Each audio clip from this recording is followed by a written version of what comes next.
आप सहाय अपने आशीष दीजिए मंगल हाथ बढ़ाए. On behalf of Amity University, Uttar Pradesh, Amity College of Commerce and Finance, I, Dr. Aviral, along with my co-host, Riya Ghai. extend a very warm and respectful welcome to all the dignitaries, starting with Mr. Balakrishna Pisupati, Country Head UNEP India. He'll be joining on screen. Mr. Vikas Kalra, Co-founder FitSol. Ms. Anita Hauja, Co-founder and President Conserve India. Dr. Ivan Zupik, Associate Professor, Goldsmith University of London, UK. Mr. Rohan Rajvanshi, Education Partner Relationships Lead, NEWC ACCA. Dr. Linda Highland, Associate Professor, Middlesex University, Dubai. And also in-house dignitaries, Professor Dr. Balwinder Shukla, Honorable Vice Chancellor, Amity University. Ma'am will be joining soon. Professor Dr. Gurinder Singh, Sir, Group Vice Chancellor, Amity University. Professor Dr. Sanjeev Bansal, Sir, Additional Pro Vice Chancellor, Dean FMS and Director ABS, Amity University, Uttar Pradesh. HOI, industry leaders, researchers, and my dear participants. We feel delighted to present our third conference on business transformation for sustainable entrepreneurship and value creation, being organized in association with Association of Chartered Certified Accountants, ACCA UK, and Middlesex University, Dubai, and Goldsmith University of London as our knowledge partners, and Indian Oil, Ecotasar, Chal Charkha, Paper Nest as our sustainability partners. We also thank Shri Bhupinder Yadavji, Honorable Union Minister for Environment, Forest and Climate Change, who has consented to be chief guest for this conference, but could not join due to his emergency appointment. We begin the inaugural ceremony of ICACCF 2026, a global academic forum dedicated to reimagining business transformation for sustainable entrepreneurship and value creation. To formally introduce the vision, objectives, and intellectual framework of International Conference, Amity College of Commerce and Finance 2026, I now invite conference convener, Professor Dr. Punita Goyal, Amity College of Commerce and Finance. Ma'am, the podium is yours.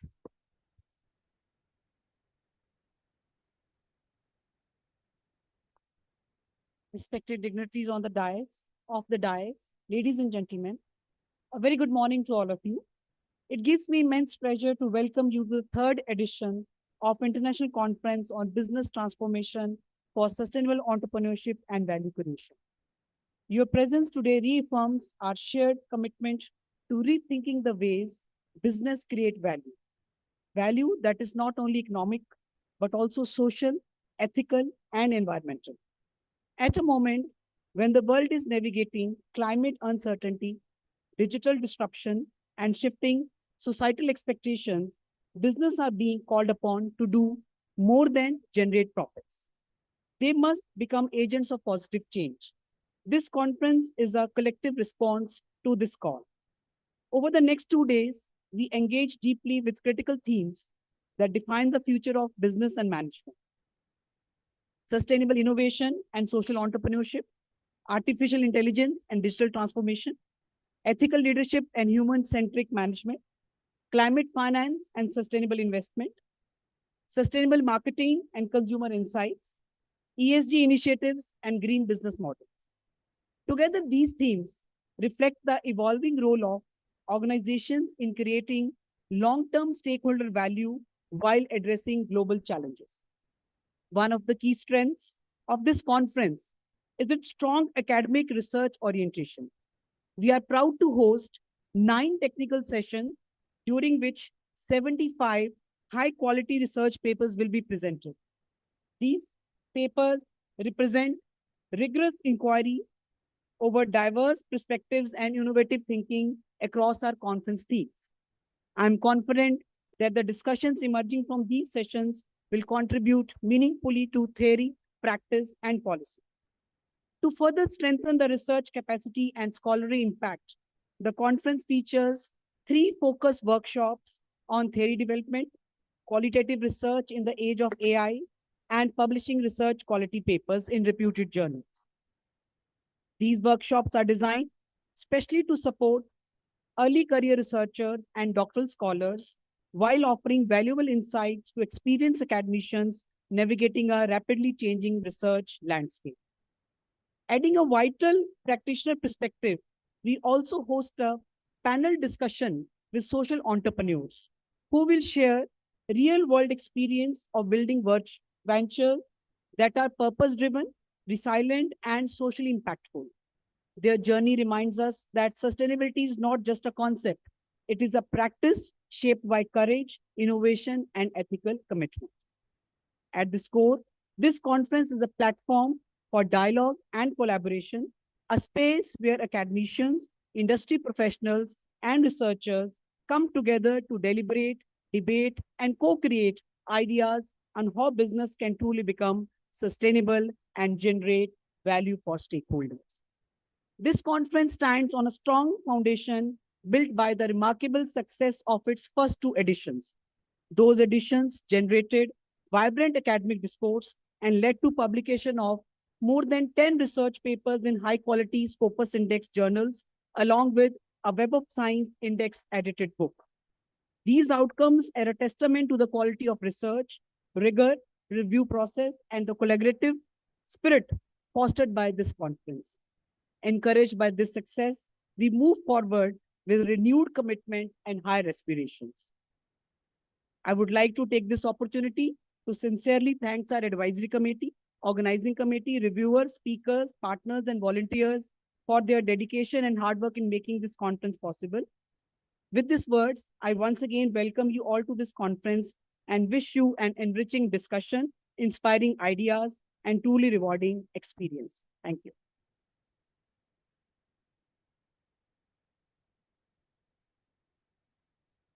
Thank you so much, ma'am, for articulating the academic depth and global relevance of this conference. Moving ahead, let us begin this auspicious inaugural ceremony by invoking divine blessings. Om Asato Ma Sadramya, Tamso Ma Jyotirgmaya, Mrityor Ma Amritam Gamaya, Om Shanti Shanti Shanti. Lead us from untruth to truth, from darkness to light, from mortality to immortality. May peace prevail everywhere. In the Indian tradition, the lighting of ceremonial lamp symbolizes the removal of darkness and the spread of knowledge. I now request our esteemed dignitaries to kindly proceed for the lighting of the lamp. I also request our team to play the Saraswati one.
Thank you.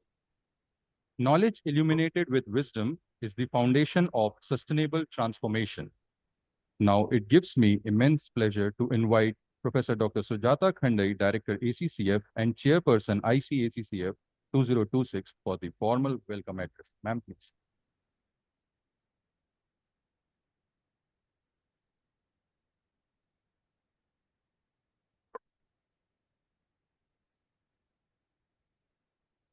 Dignitaries on the dais,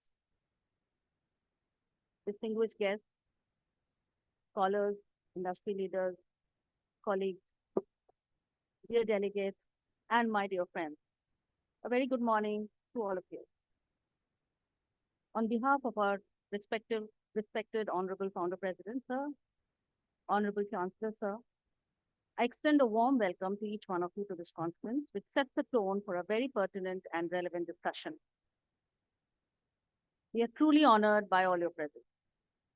Your participation, coming from diverse countries, disciplines, professional contexts, reflects the shared global urgency to rethink how businesses create value in a world which is marked by climate risk, technological disruption, social inequality, and shifting stakeholder expectations.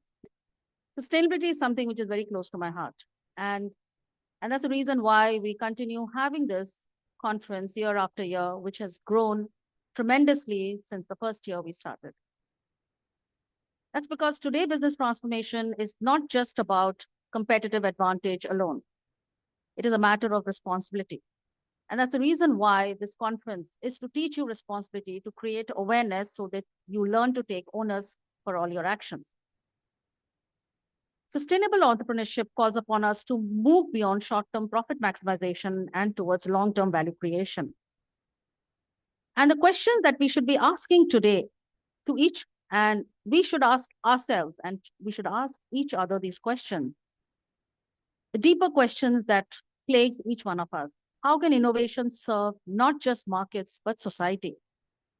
How can enterprises grow while remaining ethical, inclusive, and regenerative?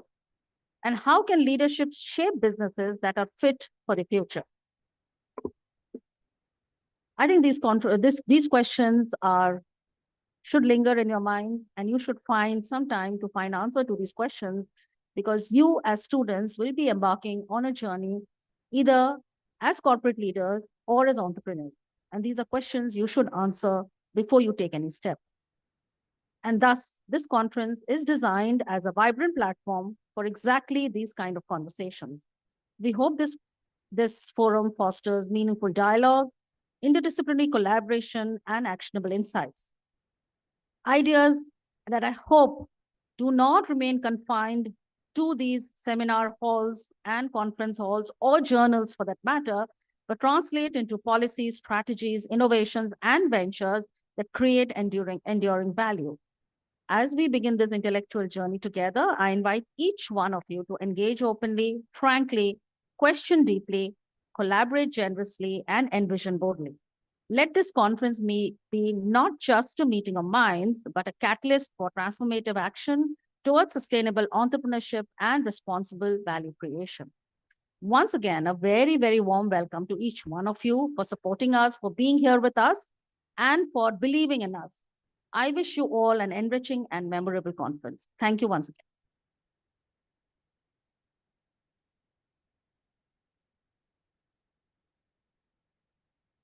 Thank you, ma'am, for setting the tone of collaboration, research, excellence, and inclusive growth. Ma'am, I'll again request you to welcome our esteemed guests by providing the samples.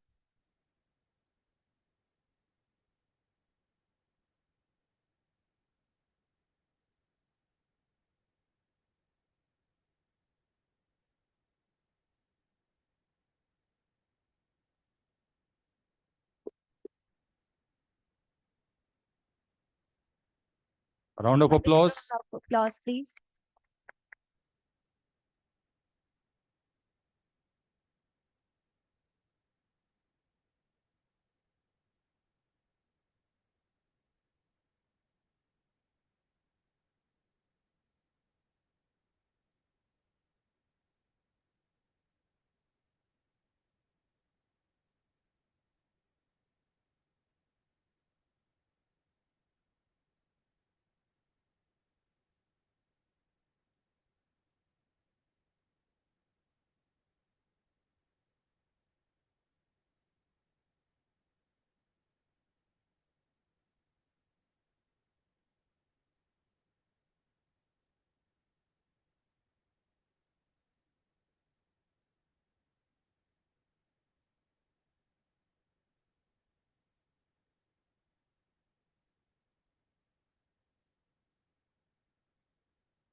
As we proceed, join me in welcoming esteemed Professor Dr. Gurinder Singh, Group Vice Chancellor, Amity University.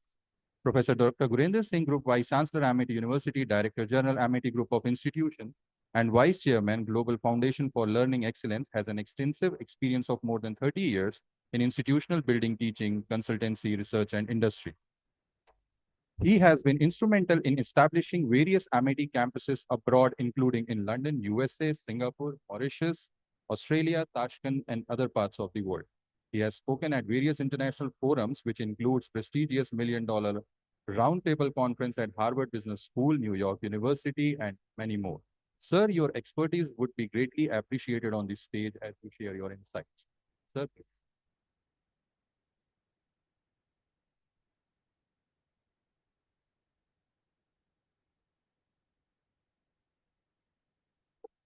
Good morning to all of you. On behalf of our founder, who's watching you live, Dr. Ashok Chauhan, our Chancellor, Dr. Atul Chauhan, the dignitaries on the dais, Dr. Sujata, you are an amazing leader. We have seen you the way you have been running both ACCF and ASB, and also large number of people and guests who have come from industry and academics. I can see Ms. Anita Ahuja, co-founder of the Conserve India, Dr. Ivan, Associate Professor of Goldsmith University, Mr. Rohan Rajvanshi, Education Partner Relationship of ACCA India, Dr. Linda, who's Associate Professor of Middlesex University, and also Mr. Balakrishnan, who may be joining us online. Very warm welcome to all of you. Dr. Sujata has given me a job to inspire and motivate all of you, especially to the ACCF students and researchers who have come in large numbers to attend this conference. I'm going to give you two examples. First is of our founder, Dr. Ashok Chauhan, who is quite associated with the topic which you have kept for the today. Dr. Sujata spoke about the three words: entrepreneurship, sustainability, and innovation.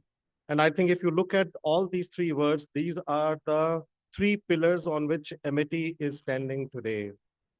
We remember that the day when our founder, Dr. Chauhan, started up Amity family, his thought was, his vision was that we should not only be able to create an institution, a university, but we should be able to give the meaningful career to the students. And today, when I stand here and I see the students of ACCF and ASP, and we look at the data, large number of our students, they are going for doing their advanced masters abroad.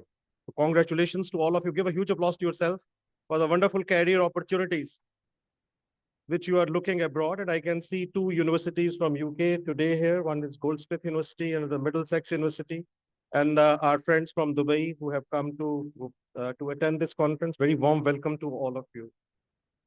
But the vision of MIT was always to provide meaningful career to the students. And that is the reason that today we are having 13 universities in India, 16 foreign campuses, very, very strong programs which are focusing on internships, which are focusing on placements of the students, and also giving meaningful options to all the students that if they want, they can start a part of the program in India and a part of the program abroad. And this is all because of the one vision which our founder had. Another inspiring story which I wanted to give you is, which is related with the finance and commerce, is of Stephen Rothschild. I met this gentleman many years back at MDRT. Since most of you are commerce and finance students, you may be knowing that MDRT is a conference where the most reputed finance professionals, they every year assemble and they look at the challenges which are related with the entrepreneurship, which are related with sustainability, which are related with innovation, and what kind of business models we need to follow. When Stephen came on the stage and his biodata was being read, he was being introduced as one of the most innovative persons of the world, who has created the finance world, who has brought a lot of changes into the commodity and into the stock markets. So I'm going to narrate what he narrated for himself. 35-year-old person coming up, 20,000 people waiting at New Orleans.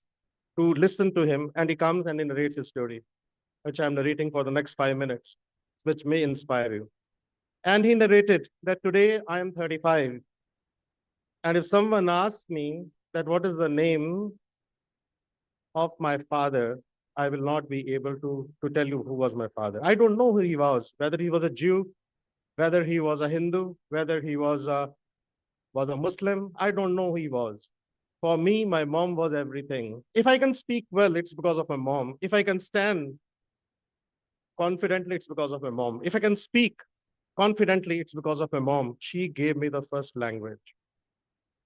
I remember that I used to live in a very small apartment in New York, where my mom used to daily ask me one question, the same question your mom must have asked you daily, that what will you become when you will grow up? Will you become successful? This is a question which every mom asks to her child. So this was a question my mom used to ask every day, that Stephens, when you will grow up, will you become successful? And I used to tell her, yes, of course, mom, I will become successful. But I used to see that my mom used to cry, sometime in a kitchen, sometime in a living room, sometime while watching TV. And I used to ask my mom, Mom, why you cry? And she used to say, I want to see you successful, Stephen. I have a dream that you will one day, you will bring something home on which we all will feel proud. God was very cruel to us because I had only one friend, which was my mom, and I was 6-year-old. When one day, when I came from the school, in my small apartment, one-room apartment, I saw a fire brigade, I saw an ambulance, and I saw a lot of people. And while I was going, someone said, Hoover Stephens, his mother has committed suicide. I don't know that what is the meaning of the word suicide. I had to open up the dictionary to understand that what the word suicide means. But when for the last time, when I kissed the body of my mom, it seemed to me that her eyes were asking the same question, will you become successful? And let me give you the story of uncles and aunties. When Dr. Sujata was talking about disruption and innovation, that what innovation means and how you can be more innovative. And it also reminds me of Andy Grove, which says that obsolete yourself. If you will not, then someone else will. At a 6-year-old, I obsoleted myself. I was taken from New York to a small place from where my journey of exploitation started. I was brought to Memphis, where my uncle and auntie told me that I have to wash dishes. So in the morning, I used to wash dishes. In the evening, I used to wash dishes. In the afternoon, I used to go to the school. And this happened for 1 month. And for 1 month, when they kept on exploiting me. I kept on crying. And one day, I cried loudly. And I asked stars, oh stars, please return my mom to me. Please return my mom to me. Please return my mom to me. She was my only friend. Stars never returned. I started praying to Jesus. I said, Jesus, my mom used to pray daily. We used to go to church every week. Please return my mom. Jesus never returned my mom. That night, I understood that those who go, they never come back. Next day, when I went to my school, and when everyone was playing baseball and basketball, I wrote on my desk, I need to become successful. And that's how I obsoleted myself. Stephen grew up very hard. No one ever inspired him, so he inspired everyone.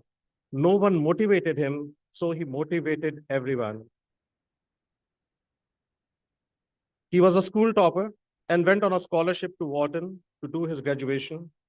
After doing graduation, he got a very good job, which he never took. He entered into the area of finance, created a company, started playing on the stock exchange, which many of you, as finance students, you may be thinking that you need to do.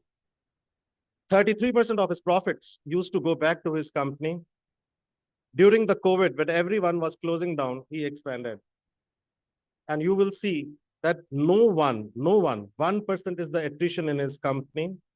And within no time, he was the one who created about 27 companies in China, in USA, and in other parts of the world. And he says that today, people stand in a queue to meet me. People stand and say that, Stephen, you are very successful, but this is a story of a person who was not so successful, but who had faith. So in entrepreneurship, the first thing is trust and faith. And that is what Dr. Chauhan wanted to inculcate in each one of you. Second is the exposure. So for example, Stephen wanted to create his own journey. So he not only studied hard, he went on a scholarship and he created his own venture. He did a first company in China and then came back to USA to do his second company. And the third pillar is the risk-taking ability. And fourth one, which you need to look at, is the innovation you need to bring up. Congratulations to all of you for keeping this topic, business transformation for sustainable entrepreneurship and value creation. And I think that these are the pillars on which you need to focus on. Those who don't know MIT, we have got also the School of Sustainability in San Francisco, which Dr. Chauhan started many years back, where we are focusing on environment and on sustainability issues. But congratulations to all the researchers and to ACCF faculty and large number of researchers who are presented. I've been given to understand that 75 papers are being presented. 10 papers are being published in the Scopus Index Research Journal, and the Web of Science Journal is being published. Thank you so very much. It was a pleasure speaking to you this morning.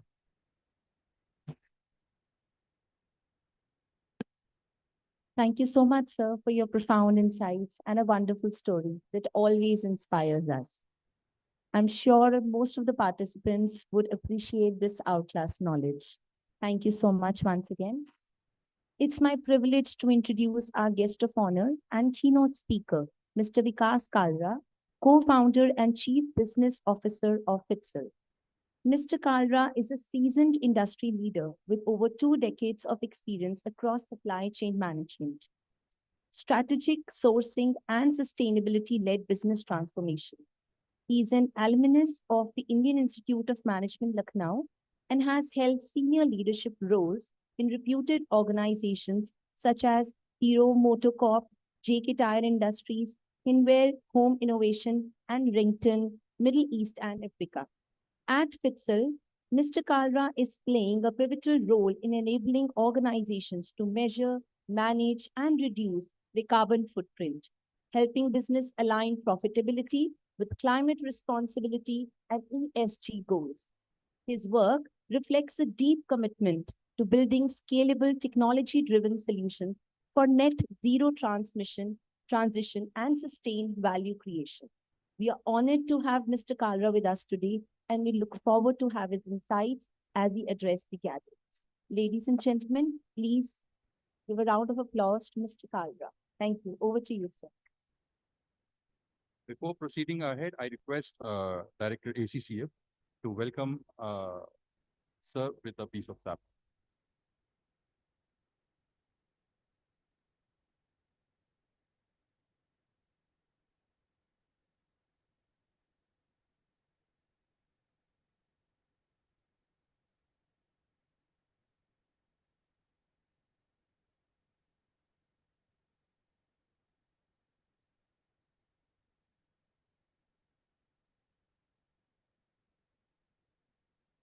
Good morning, everyone. Hi. So my name is Vikas Kalra. So I'm one of the co-founder and chief business officer of FITSL. So before coming on board with FITSL, I've spent more than 23 years in industry, where I have worked specifically in the supply chain domain. And so the reason why we started FITSL was because we felt there is a big void while we talk about the Scope 3 carbon emission. Okay, so in sustainability journey, a lot of people were talking about the Scope 1, Scope 2 carbon emission, and they were concentrating on their own carbon emission within their own manufacturing boundaries. But what we saw, the world is changing and changing very fast. In the last 1 decade, there had been a massive change the way people look at the sustainability as a subject. And the reason for that is sustainability nowadays, it's not a moral choice. It's not a CSR initiative, but it's a supply chain decision for the organization. It's a cost decision for the organization. And it's also an opportunity for all the budding entrepreneurs who are looking to generate certain amount of meaningful business and sustainability going forward. Just to give you a context, today morning only I was just reading an article in Economic Times, wherein as per NITI Aayog, they say India as a nation has taken a pledge to be net zero by 2070. So while we have taken this pledge, but it is easier said than done, we have to make an investment of more than $25 trillion to be net zero. So that kind of a massive investment would be required in next 3 to 4 decades in Indian industry. So if you just break it down on annual basis, more than 500 billion of investment would be required year-on-year basis in Indian industry in sustainability. And how much are we doing today? I don't know if anyone of you have any idea. So today, India as a nation is spending close to $150 billion on the sustainability initiative. So if you just break it down in terms of the Indian GDP, which is today at 4.5 trillion, so what we are spending is way too less, which is approximately 2 to 3% of our GDP is being allocated towards the sustainability. So here we see there is a big void in terms of India's pledge to the UN, India's pledge to the other nations, and India pledge to its own citizens to make India as a sustainable country in next 3 to 4 decades. So there it is unlocks a lot of opportunity for all the budding entrepreneurs and the people who are looking sustainability not only as a research subject, but also looking this as an entrepreneurship opportunities also going forward. So I'll just give you another brief. I think these days a lot of news are coming about India's trade agreement with Europe and US. So India, as on today, has a overall export which is currently around 70 to 80 billion dollar on monthly basis. If you just sum it up on annual basis, we must be doing close to 7 to 800 billion dollar. And as per the projection, next year we should be doing close to $1 trillion of export from here. But in case if Indian entrepreneurs and the Indian companies, if they aspire to do a lot of export from India to Europe, so we know there are a lot of restrictions in terms of the CBAM compliance, in terms of the CDP compliance, in terms of the overall carbon emission tracking, and also in terms of the traceability.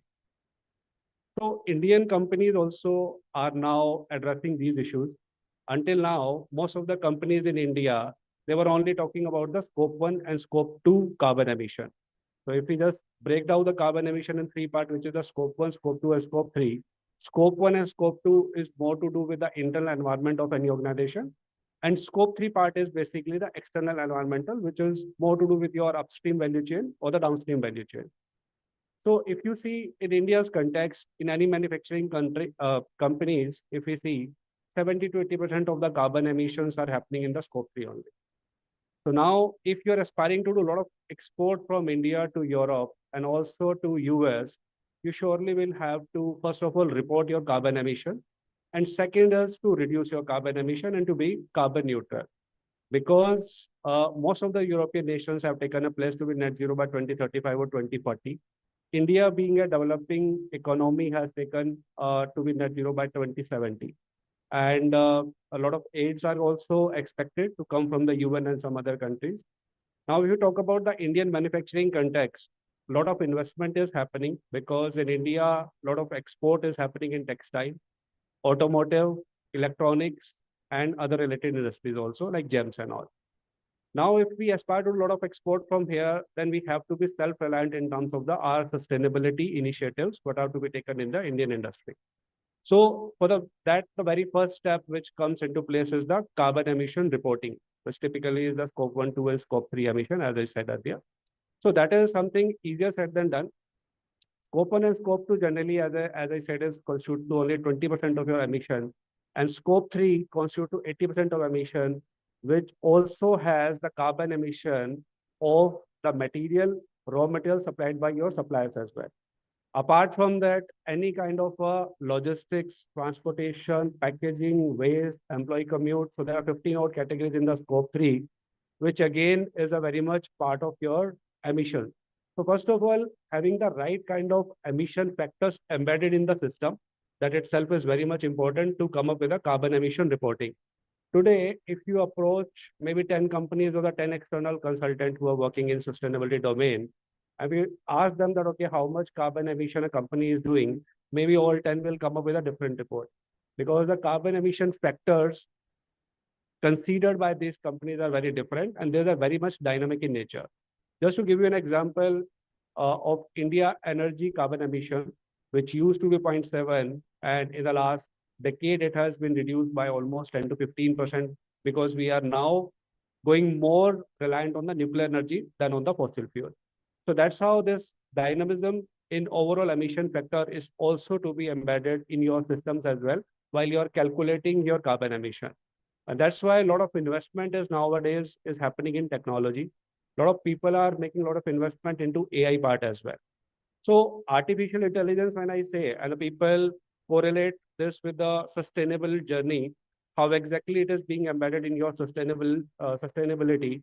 Just I'll give you an example how exactly it is addressing such issues. So suppose a company which is working in India in 10 manufacturing facility or 15 manufacturing facility, and they have their energy consumption from the different state electricity boards in India. So every state electricity board is presenting their energy bill in a different format. And these bills are being received in the PDF form or on the paper. So now if you have to enter this energy data into the system manually, it will take a hell lot of time and there are a lot of chances to do a lot of errors also into the system as well. So that's why the AI is coming into play in a big way, where the AI is reading the right amount of energy consumption from a different PDF formats, and it is also embedding this into your emission reporting in a right way. Other than that, once you have the complete knowledge of your carbon emission, the organizations are also making a net zero plan for themselves.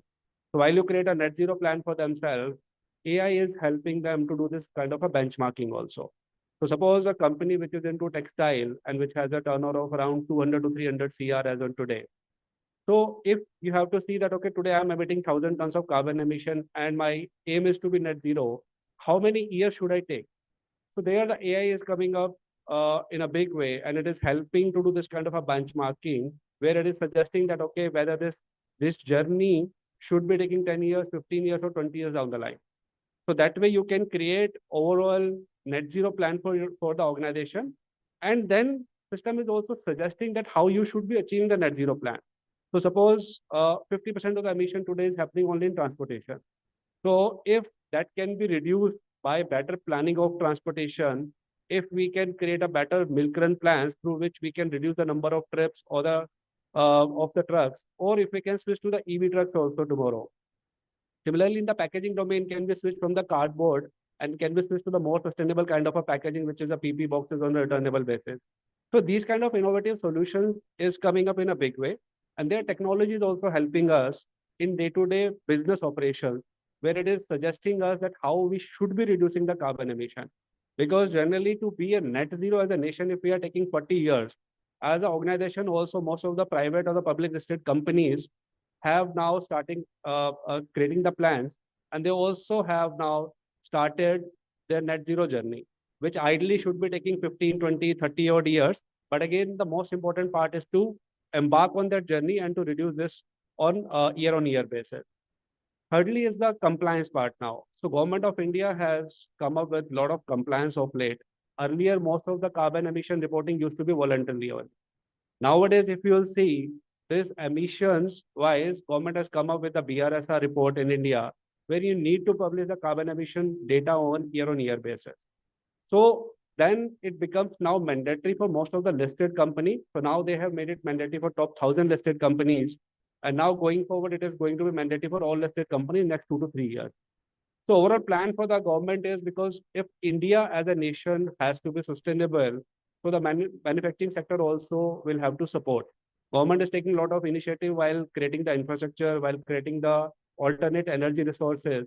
But again, as an individual, as an organization, we will also have to be supportive to the government idea now.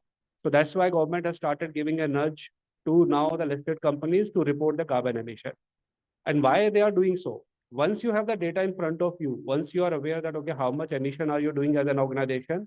So of course, the next year you automatically should plan to reduce the emission. So these emissions are very well embedded into your product also. So year-on-year basis, companies have taken target to reduce that emission. So just to sum up the things, I think there are two, three things which are coming up very, very aggressively now in Indian sustainability context. One, of course, the investment part, because there are a lot of economic opportunities which is coming up. Second, of course, there are opportunities which is coming into the AI interface, into the sustainability tech part that is coming up. And third is the new business opportunities into the sustainable practice, which is more to do with your transportation, EVs and all. So I think bright future ahead in terms of our sustainability need. And with that, I would like to close my opening speech. Thanks to everyone.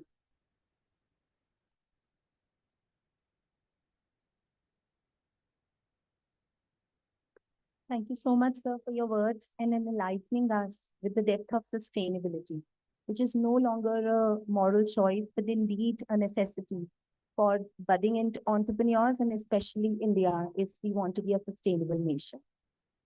Next, we welcome our guest, Ms. Anita Ahuja, co-founder and president, Conserve India. Ms. Anita Ahuja is a renowned social entrepreneur, sustainability advocate, and a thought leader, best known as a co-founder and president of Conserve India, one of the India's pioneering social enterprises in the field of circular economy and inclusive waste management. Conserve India, founded in 1998, was born out of Ms. Ahuja's deep engagement with urban waste challenges and her vision to convert waste into opportunity. May I request ma'am to please come forward and address the gatherings. Over to you.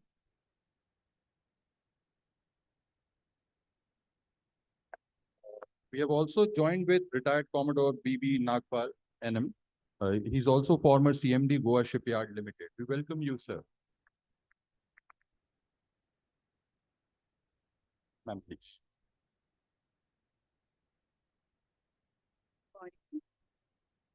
Good morning. Thank you for inviting me to this very prestigious university.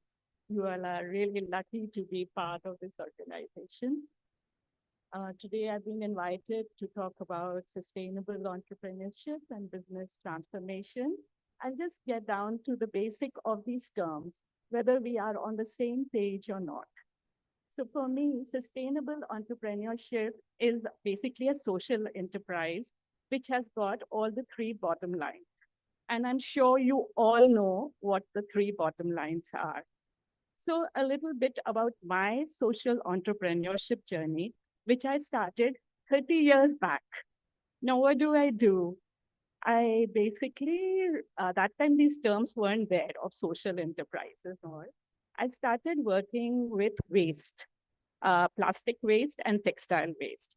And at that time, I really didn't know the difference between industrial waste and post-consumer waste. So when I started working with plastic waste, I got involved with a whole lot of community of waste pickers, which I understood was the unorganized sector. In this plastic waste, we collected the plastic waste from localities of Delhi and segregated it. Part of it we made compost, in which a part was given by the Delhi government. But then the margins were not much. So we wondered if we could do a little better on the profitability side. Because by that time, as a social entrepreneur, we had understood that even only if your margin is high, can you pay everyone fairly down the line. So we started looking at plastic waste. So these are those plastic bags. We realized they were not valuable. They were lying on the streets. They were colorful. They had certain qualities. So we innovated and we built up a small machine, which the waste pickers could learn easily how to operate that machine. And we made fabric out of it. We thought these fabric will be used in the slums by them. But then we realized that they needed money. They needed salary. They needed jobs. Now, so we thought, okay, so once we have the fabric, we must start making products because there are a lot of artisan groups also around.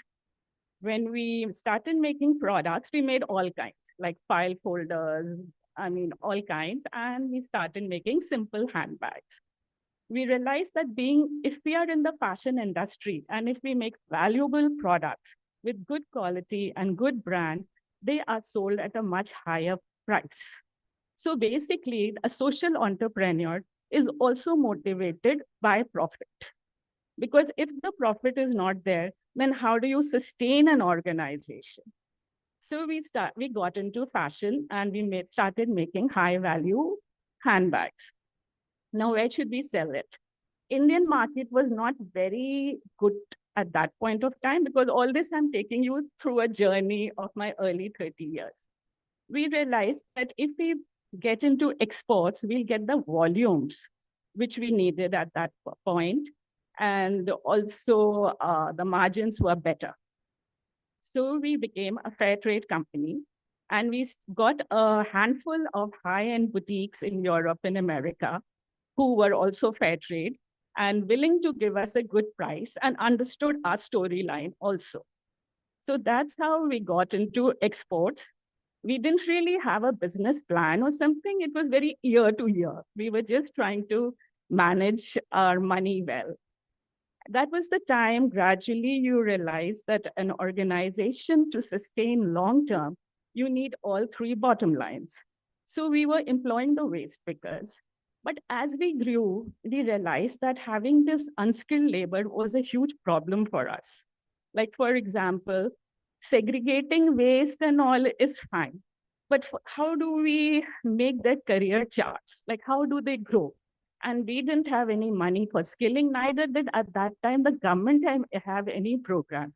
They kept on saying we want the unorganized sector into the organized sector. But till you don't professionalize the unorganized sector, how can you make them join the organized sector?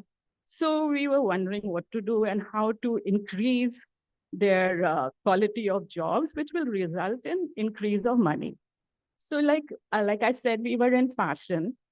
It was very important for us to have good quality of plastic bags and in the same colors, because by this time we had started getting large volume orders from companies, even like IKEA. So we were in that. Like, we didn't need 10 pieces, 100 pieces. We needed a large amount of pieces, same color polythene bags. We were not adding color to it because the plastic was colorful, but we needed identical. So we created a whole language for the waste pickers. Like, because in English language, every color has a name, every shade has a name. So as one fashion person to another, if I'm saying lavender, lilac, purple, everybody knows I belong to that family, but it has got a name. In Hindi, the names are very limited. And most of the people in the unorganized speaker, we don't speak the same language. So we created a whole language based on Bollywood stars, because the only thing common amongst the unorganized and the organized sector many times is only Bollywood or something cultural. So we adopted names of Shah Rukh Khan and Salman Khan. Every shade had a star. And the trainings were literally like, you had a photocopy of the star wearing that color clothes, and you had to collect that kind of polythene bags. So this is how we really innovated to keep ourselves with like all three bottom lines. As we grew, we of course realized that we were in a very good industry, because gradually, like my earlier friend has spoken, like lots of regulations are coming and a lot of emphasis on sustainability. And that's how we got into more and more verticals besides our export story. This is the story I tried to tell you, that today, with so many options, like even 30 years back, I became an innovator and created a very valuable social enterprise, which 30 years later is still making profits. And we do not yet have a social investor, because we have not tried to make ourselves into a brand, international brand. For that, I'm waiting, for more vocabulary, which when they evaluate the company, they not only look at one bottom line, but I have the numbers for the other bottom line, for the kind of work which we have done. So my journey. So we have grown, Then when I meet lots of companies, even small businesses, they all talk of transformation, business transformation. Every business today, because of the regulations, both national and international, the compliances, the market demand, the consumer, the social media, everything has made sustainability the core. Every business today wants to transform itself, and not only in plastic, textile, it's in every field, wherever we go. Every business wants to transform itself because of all these reasons. So I would, like many of you sitting here, the students will want to become innovators and entrepreneurs. I think today the India dream, if I say, it is to become a social entrepreneur. And the government in the next 10 years is going to really help. And even women out here, I'm so glad to see women here. They need to become entrepreneurs because the kind of journey you have as an entrepreneur, you can never have it in any other work. The satisfaction. And of course, like I said, it's got all three. It's no more like the Jhola carrying type of enterprises. I mean, today our companies are as much as any other good SME in India. So, when we talked about business transformation, so now these small companies, of course, realize the importance, but they lack, there's no knowledge, they don't have the technical skills. If they want to make a digital passport, kind of any technology, they're finding it very difficult. Of course, blockchain and AI are there, but still, yeah, it's a kind of difficult journey. So I do hope that you all students will work towards not only creating your own valuable enterprises in future, but also helping other businesses become more sustainable by this good education that you're having. And yes, I have to wind up. My time is over, but I'm happy to take any questions. Thank you.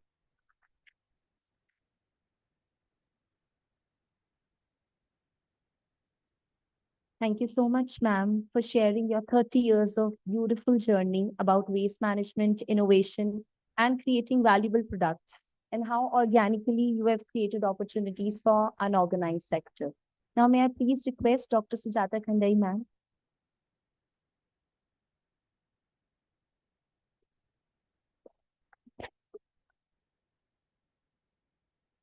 Morning, everybody. Once again, I am very pleased to announce, and gives me personally to me also, because he has been my mentor for so many years now. He, our respected Honorable Founder President, Sir Dr. Shokhe Chauhan, is watching this program live. It is a big testament to his belief in each one of us and to the values that Amity stands for, and the fact that we are extremely invested in sustainability. As Dr. Gurinder Singh also said earlier, we have a Center for Sustainability in the US. Founder Sir, his vision is so large that he envisioned all this many, many years back. And he's watching this live, and that makes me so happy. And each one of us should give him a round of ovation that he's taken time out from his busy schedule to watch this inaugural ceremony online and online. And not only that, he has got it live streamed on YouTube. So if any of you are interested, you can always watch it later on. And since it's live streamed, I'm sure, please circulate it, share it, all your friends, so everybody gets the maximum benefit out of what all our speakers are saying. Thank you once again. And thank you so much, sir, for supporting us and for being with us today. Thank you once again.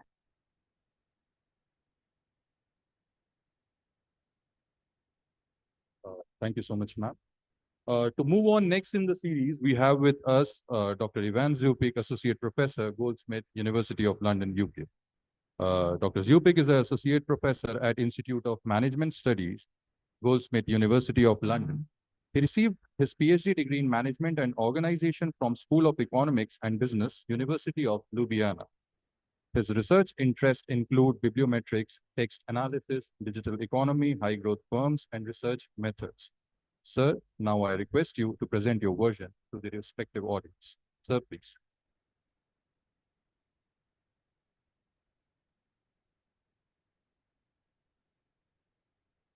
Hello, from my side as well. So it's great to see you in such numbers. And I come from Goldsmiths University of London, where I am researching the strategic, organizational, and societal implications of AI and digital technology. And this is what I'd like to talk right now. So I think AI at this time is everybody's talking about it. There's a lot of hype about AI, but I'd like to remind you that this is not the first technological revolution that we are going through, right? So this is not our first rodeo. In 18th century, steam engines came to power factories, and it took us actually 200 years to come to robots. So this has implications for this technological revolution as well, right? So we think that AI is changing the world so quickly, right? But actually, it will take time, right? So it will take time for us to learn how to use AI, how to use its benefits, and how to guard against its challenges. And it will take us decades before it gets proliferated into organizational life, into government, and so on. So this is an area where we have a lot of opportunity, right? But there are challenges as well. And the first is sustainability. These large language models and AI are powered by huge server banks who consume also huge energy, right? We need a lot of rare earth metals to power all these computers. The second challenge is power. So we have a great power competition between US and China for who will control the technology stack this time. But other nations, we need to find our place in this technology stack as well, so that we are not dependent on the big ones that control it, right? So we need to develop our own technology. And then we also get a question, who will benefit from it? We have all these big technology platforms who are controlling these things, and we need to ensure that ordinary people and we all actually get the benefit, right? Thank you.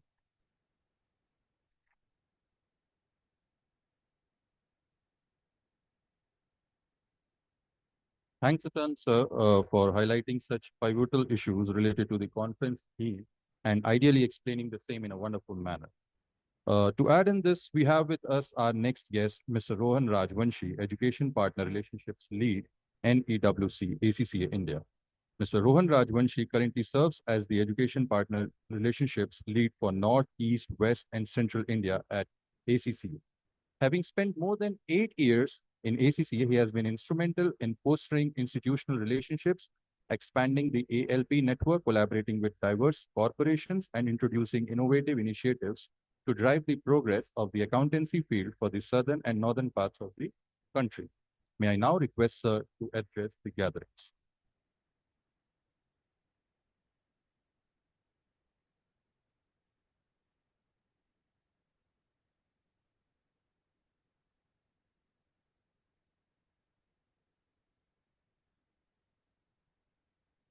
Distinguished dignitaries, respected members of the MIT leadership, eminent academicians, industry leaders, entrepreneurs, students, ladies and gentlemen.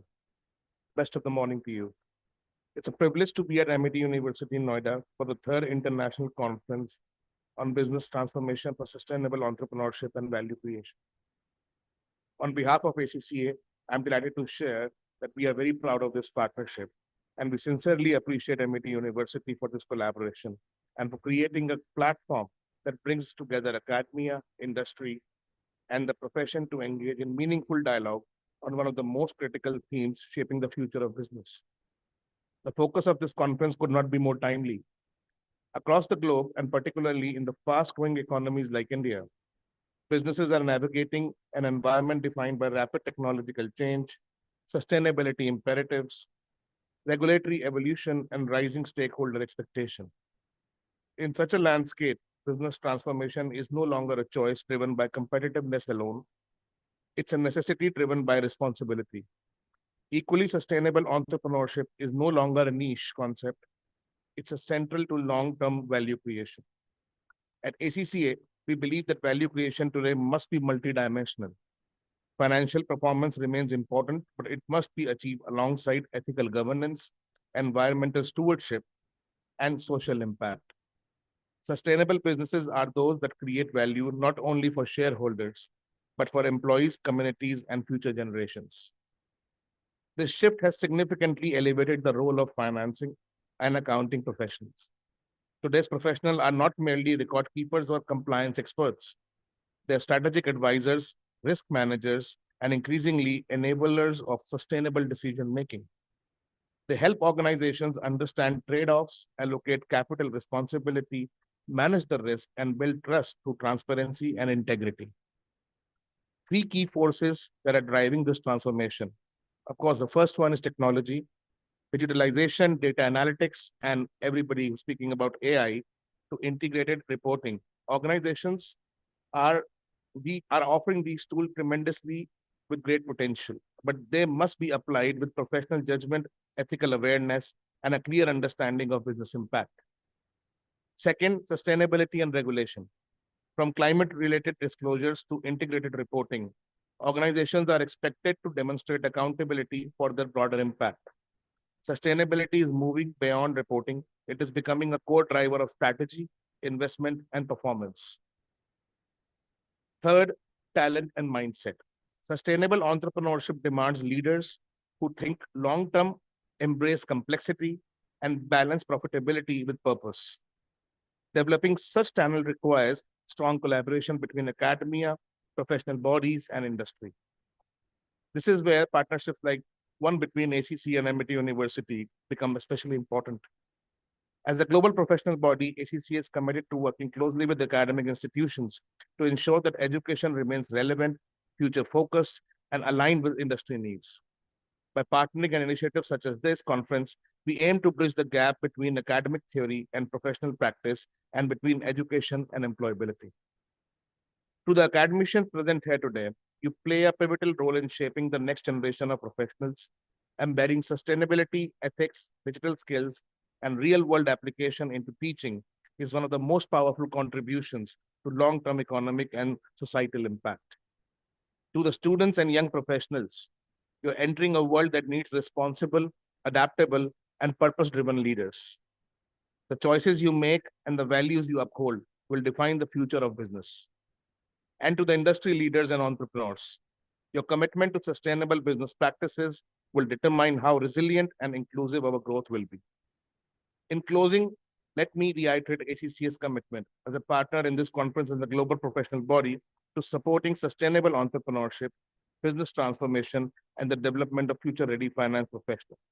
I encourage all participants to use this conference not only as a forum for discussion, but as a catalyst for collaboration and action towards creating value that is ethical, inclusive, and enduring. Thank you very much, and I wish you a highly engaging and impactful conference. Thank you.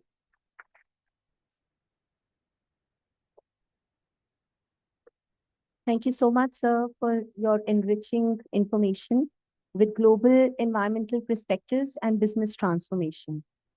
Now, I welcome our next guest, Dr. Linda Hyland, Associate Professor, Middlesex University, Dubai. Dr. Hyland is a chartered psychologist and a member of American Psychological Association. She earned her PhD in science from National University of Ireland, Maynooth, and holds an MSc in health psychology from University College London. May I request ma'am to please address the gathering.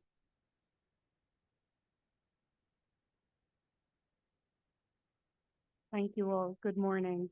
And thank you to the conference organizing team for the opportunity to share my thoughts on what has been, in just a few short years, feeling like science fiction. It's been a wild ride in higher education over the last few years, and I know the same remarkable shift has been seen across sectors. When people talk about AI and digital transformation, the tone tends towards being binary and framed in extremes. Either the discourse focuses on opportunities such as speed, efficiency, scale, or on risks like humans being replaced by machines.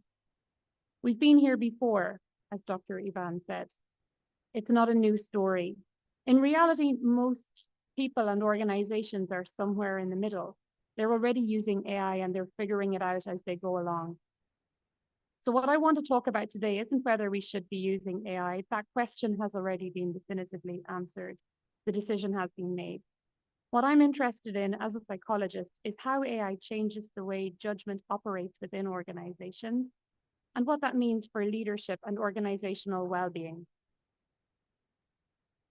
In many workplaces, AI now informs everyday decisions from hiring practices, performance management, forecasting, strategic planning, et cetera, and often it does this very well and is genuinely helpful. But something subtle can happen when AI output becomes presented as objective and people start treating it as fact. That's not because people are lazy or because they've stopped thinking. It's that under time pressures, people naturally defer to systems that are efficient and that produce seemingly authoritative and useful output. Within this system, human judgment does not disappear. It just becomes quieter and less visible. People become less likely to ask, does this make sense in our context? Or to say, I'm not comfortable with this decision. One of the things psychological research has shown over the past 150 years is that humans are good at deferring responsibility. When an outcome is framed as being data-driven, disagreement can feel like dissent rather than due diligence. So we don't speak up. Over time, this quieting of the human side of organizations can shape behavior. And this is precisely where leadership matters most. Ethical integration of AI is not about stopping automation or introducing more policies, although the latter may help. It's about the signals that leaders send. Do employees have a voice in organizational decision-making processes, and are they encouraged to question decisions before they are implemented?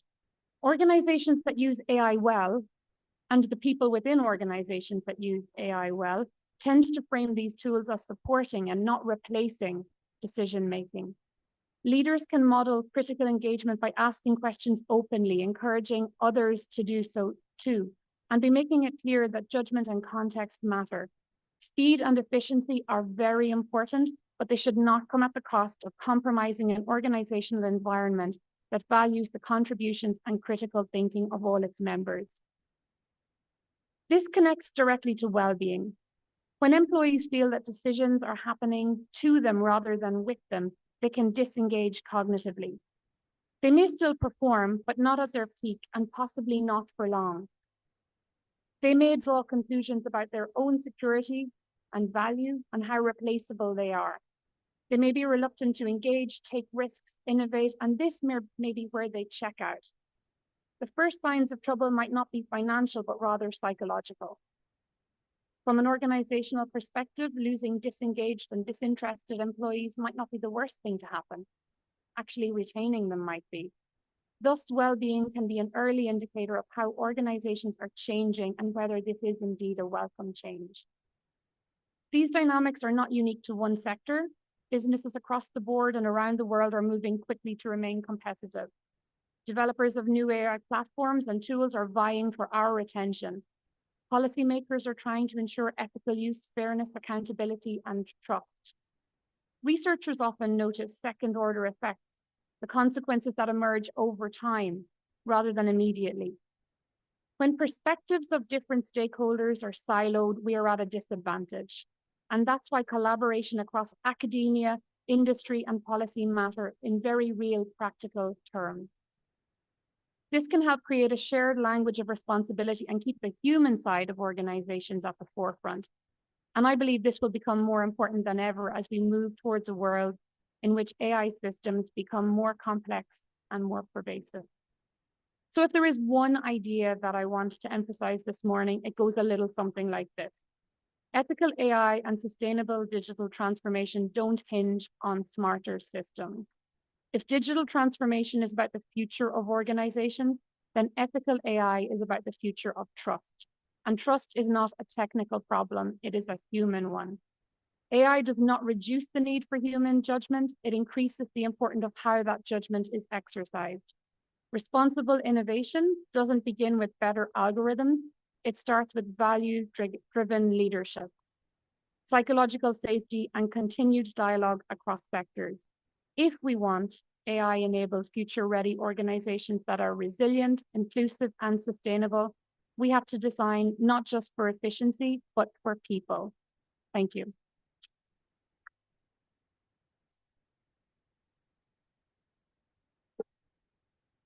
Thank you so much, ma'am, for sharing your thoughts on AI and how ethical it is to support and not replace it in the organizations.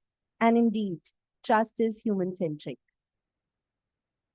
Moving on, now it's time to see how our sustainability partners are contributing towards the nation and the parallel themes of today's conference.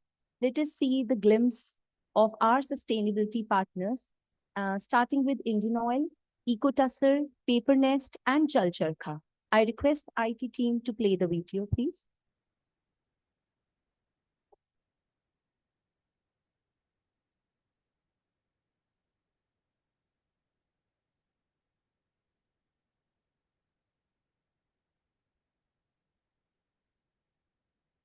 We'll be starting with Indian Oil.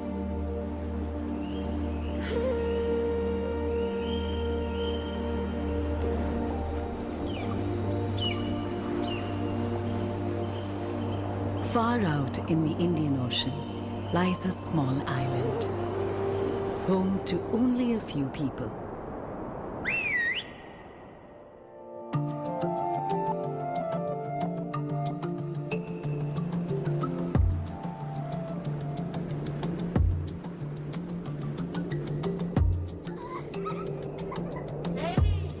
Life here moves differently.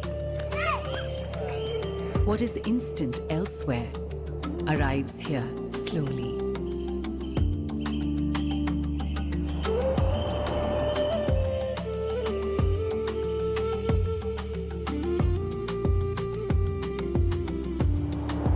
Closer to the sea than the mainland, separation is always felt.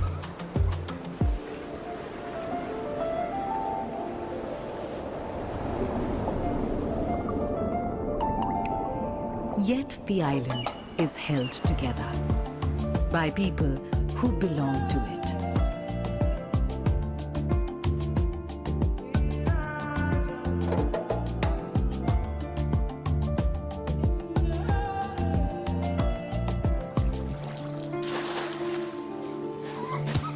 As light fades, the sea grows louder.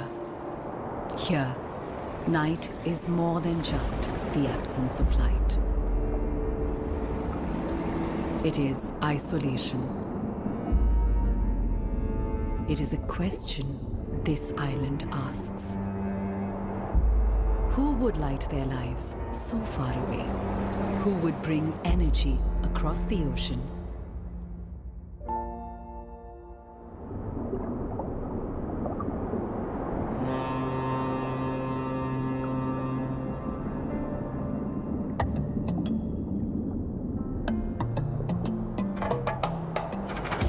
For Indian Oil, each bulb that shines here tells a story of fuel that braved oceans to reach even the southernmost edge of our map. Because for us, even the remotest island is a home to someone.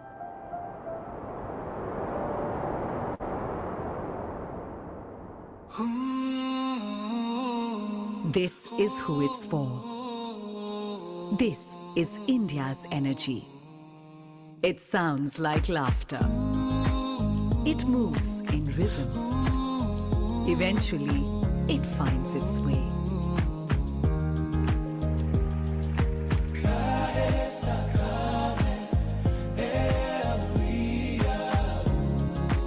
Even across great distances, Indian Oil keeps its customers close. And that is how this island glows.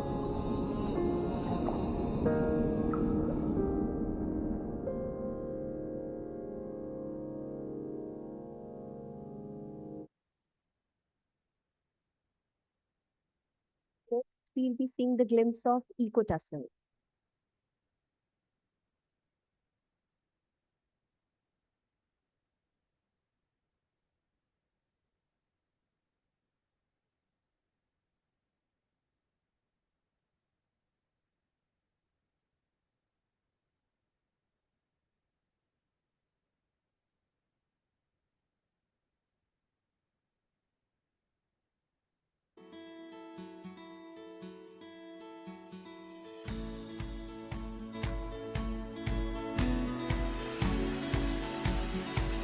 See, poverty in rural India is more about lack of opportunity.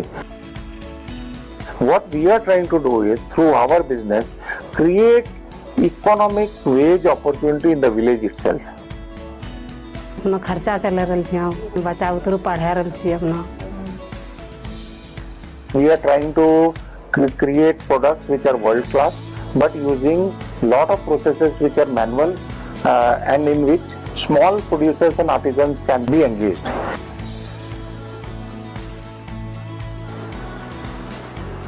Altogether, at this point in time, approximately 1250 to 1300 women are making and supplying yarn to us and getting an income out of it.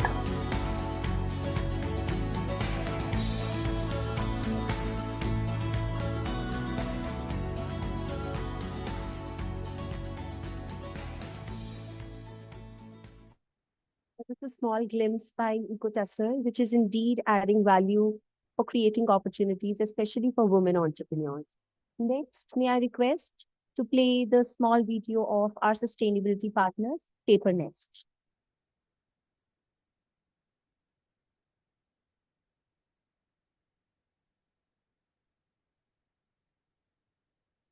Can create a big impact.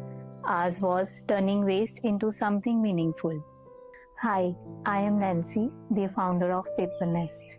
Going back in 2017, my deep love for handmade and artisanal products led me to explore new ideas, where I came across the traditional craft of making paper from cotton rags and agriculture waste. The thought of creating paper without cutting down trees was exciting and revolutionary to me. To understand the craft deeply, I pursued a certified course in handmade paper making. In 2019, Paper Nest was born to revive this traditional art and work closely with rural artisans who carry generations of knowledge. This journey transformed my life. From being a homemaker for 13 years, I stepped into the world of entrepreneurship, learning, failing, and growing every day. At Paper Nest, we took traditional handmade paper and reimagined it for today's needs. By combining sustainable materials with functional, modern designs, we created products that people can use every day, at work, at home, and for gifting. This approach helped us grow into corporate gifting space without compromising our values. Today, Paper Nest has handcrafted over 5 lakh products, saved more than 50,000 trees, and kept tons of waste out of landfills. Over the years, we have built our little nest of sustainability with the hands and hearts of our artisans, keeping alive the art of paper making, hand screen printing, and book binding. Join us on a journey to make the world a greener place. Welcome to Paper Nest. Thank you to Ms. Nancy for turning waste into meaningful products, and getting paper from cotton rags instead of trees is indeed sustainable option. Over to the last video, that is by our sustainability partners, Chal Charkha.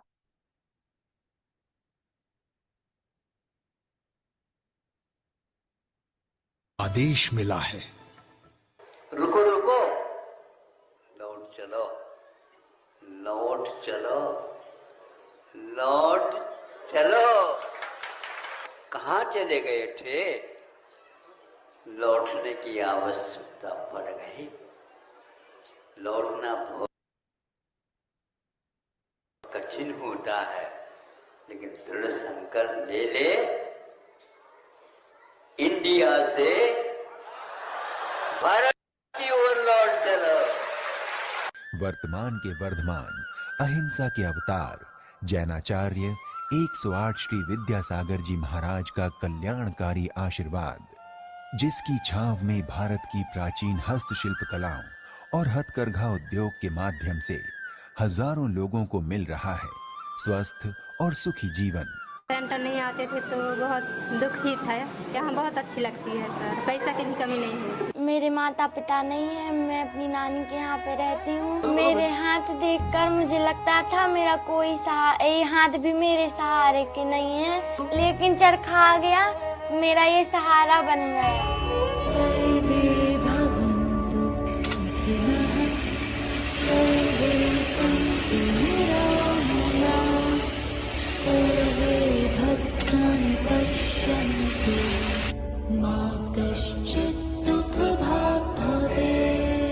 आचार्य भगवन की प्रेरणा से संचालित चल चरखा महिला प्रशिक्षण एवं रोजगार केंद्रों में सैकड़ों ग्रामीण महिलाओं को हथकरघा, अंबर चरखा, कालीन व हस्तशिल्प कलाओं का निशुल्क प्रशिक्षण व रोजगार प्रदान किया जाता है।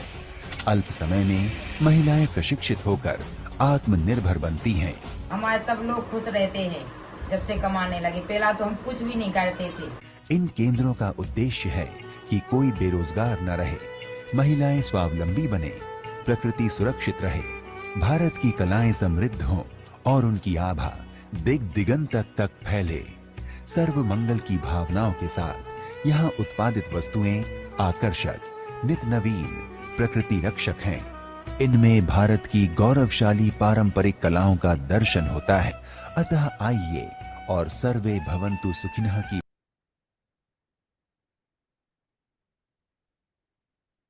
Thank you to Chal Charkha for threading the nets of future and to Samiksha Didi for putting out stalls as well. Over to Dr. Ravidan. Time has now come to felicitate our esteemed guests. I request Director ACCF to do the honors. Ma'am, please.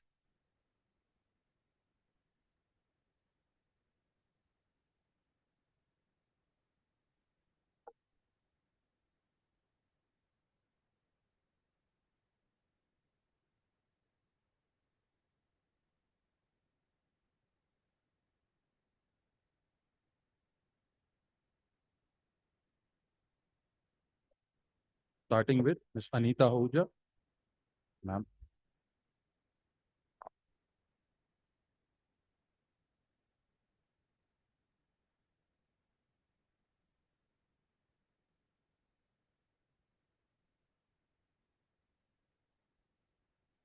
A round of applause.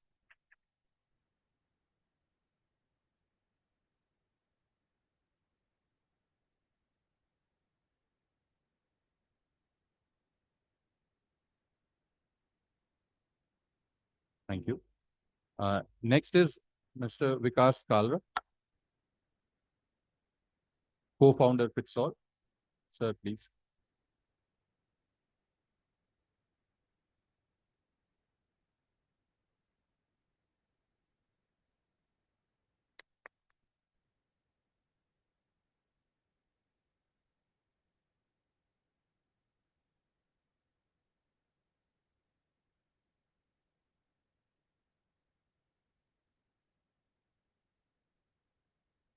Next is Mr. Rohan Rajvanshi. Sir, please.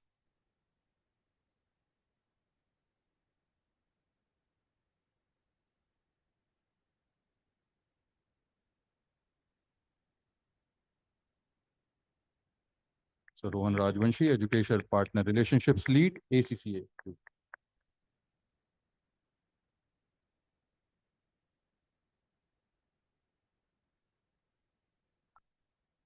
Next is Dr. Ivan Zupik. Sir, I request you to please come forward.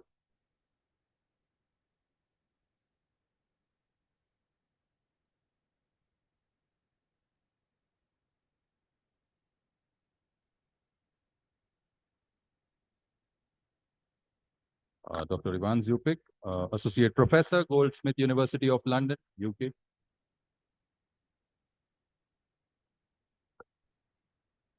Next is Dr. Linda Hyland.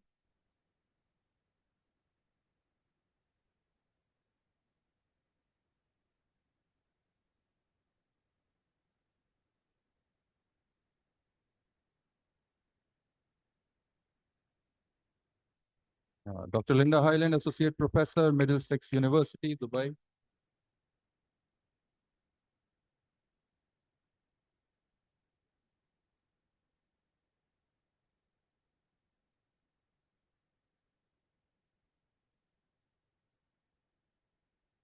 I request all the dignitaries to come forward for the photo session.